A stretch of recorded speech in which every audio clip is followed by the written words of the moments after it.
La histeria para Freud ocupa un lugar muy importante, ya que es la estructura clínica en donde abre el campo al psicoanálisis en su obra.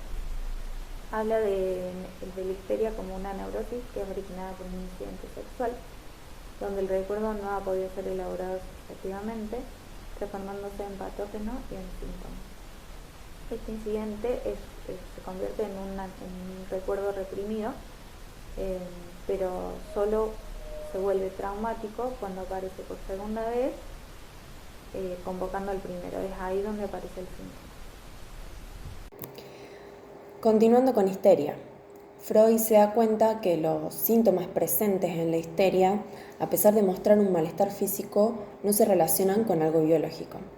Por lo tanto, formula la hipótesis con la posibilidad de que estos síntomas cumplan una función en la vida histérica. Propone la escucha del síntoma desde otra perspectiva que no sea la médica biológica. Freud designa a la histeria como una enfermedad que presenta cuadros clínicos muy variados que simbolizan el conflicto psíquico que se origina por un encuentro sexual en la niñez. La noción de síntomas se extiende desde su experiencia clínica con la histeria, y Freud nos habla de un síntoma histérico que puede ser interpretable y que encierra un sentido que puede ser descifrado igual que el resto de cualquiera de las transformaciones del inconsciente. Esta convicción que tenía Freud de atribuir al síntoma un sentido implica directamente que este sentido encierra un saber. Y después nos habla de la suplencia del yo en la insatisfacción pulsional y afirma que el síntoma actúa como signo y sustituto de una satisfacción pulsional que no ha tenido lugar. Es decir, que lo relaciona con la pulsión de muerte como aquello que satisface de manera cerrada al síntoma, relacionándolo con la satisfacción. El síntoma es el retorno de lo reprimido, es decir, la emoción de deseo que fue reprimida aguarda en el inconsciente al acecho de ser activada. Por lo tanto, se las arregla para enviar a la conciencia una formación sustitutiva, desconfigurada y vuelta irreconocible de lo reprimido, a la que luego se van a anudar las mismas sensaciones de displacer que uno creyó ahorrarse mediante la represión. Esta formación sustitutiva es el síntoma. El síntoma es la manera en que el sujeto va a satisfacer su pulsión sexual cuando la madre supera como objeto de deseo al niño, que era su objeto de amor. El niño va a prever esta situación que no ocupa más ese lugar y se va a producir la pérdida, es decir, la falta. Se pierde esa satisfacción del vínculo incestuoso con su madre y por lo tanto el niño se va a comenzar a interrogar sobre cómo puede hacer para volver a completarla dentro de lo simbólico, y la elaboración a esa pregunta, es decir, la respuesta va a ser el síntoma.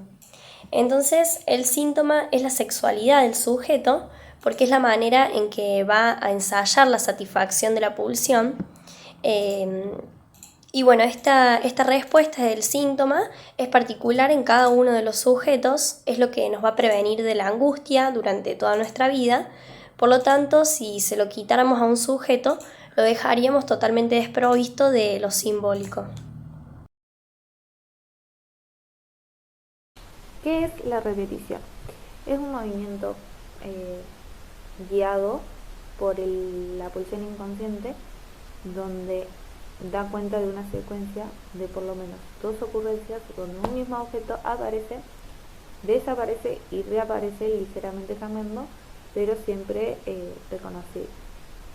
En la repetición hay tres requisitos: mismicidad y diferencia, que siempre se repite lo mismo aunque el contexto y la variable sea distinta; la alternancia, presencia y ausencia, que no es constante el síntoma; y la intervención del observador, que enumere la secuencia.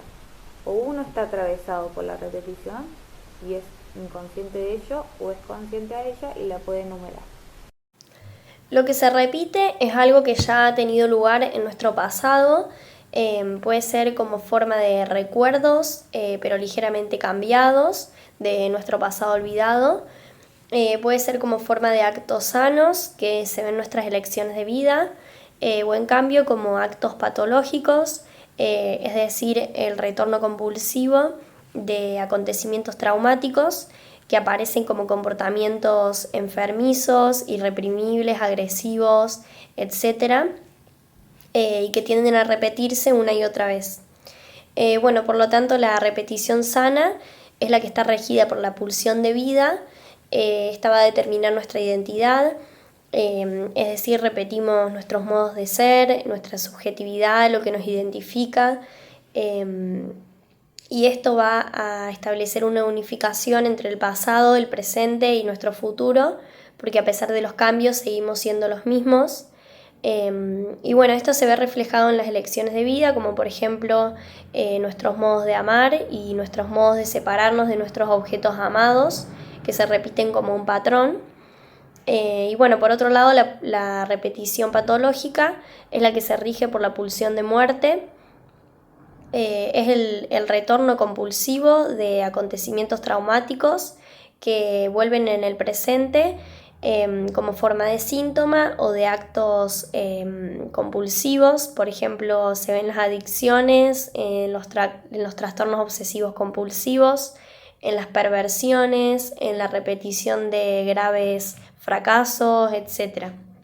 Y esto acontece porque durante esos hechos traumáticos, esos acontecimientos traumáticos, ya sean reales o imaginarios, donde el sujeto fue víctima, agente o testigo, y han surgido agudas emociones de temor, tristeza, asco y hasta incluso placer.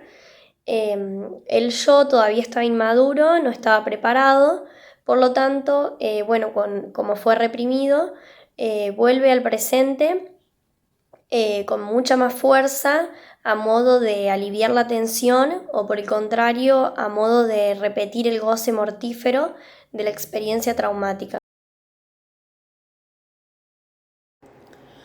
Continuando con el trauma, decimos que la sexualidad siempre está involucrada en un trauma. Lo traumático es lo que sobrepasa energéticamente el aparato psíquico.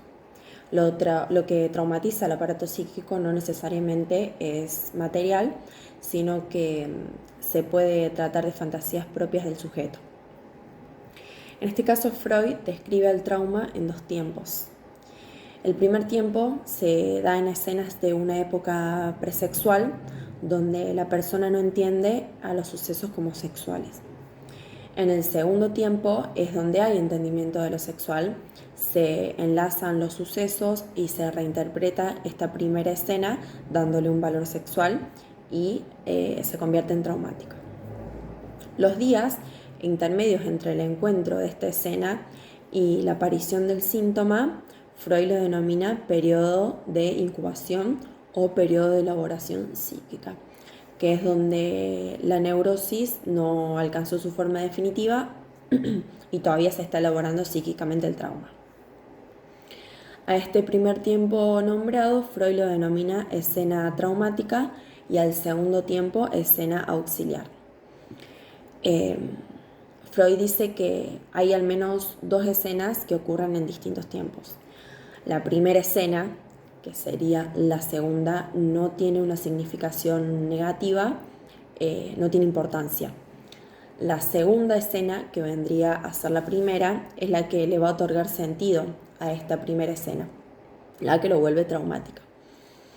Y para concluir, sabemos que el trauma se constituye cuando la subjetividad logra comprender hechos anteriores. Lo traumático es la sexualidad. Bueno, con respecto a la pregunta de cómo se articula la noción de síntoma, los conceptos fundamentales del psicoanálisis, podemos decir que cuando el niño llega al mundo ingresa a un lenguaje, que ese lenguaje está condicionado por ciertas leyes, como por ejemplo la ley de la prohibición del incesto. Estas leyes nos van a incidir, nos van a insertar en una cultura, pero nos va a quitar la satisfacción total, la satisfacción plena de las pulsiones.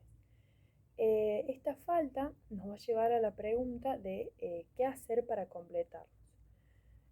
Por ejemplo, cuando la madre empieza a desear más allá del niño, la pregunta que se va a comenzar a hacer el niño va a ser, ¿qué debo hacer para que me quiera? Esto requiere,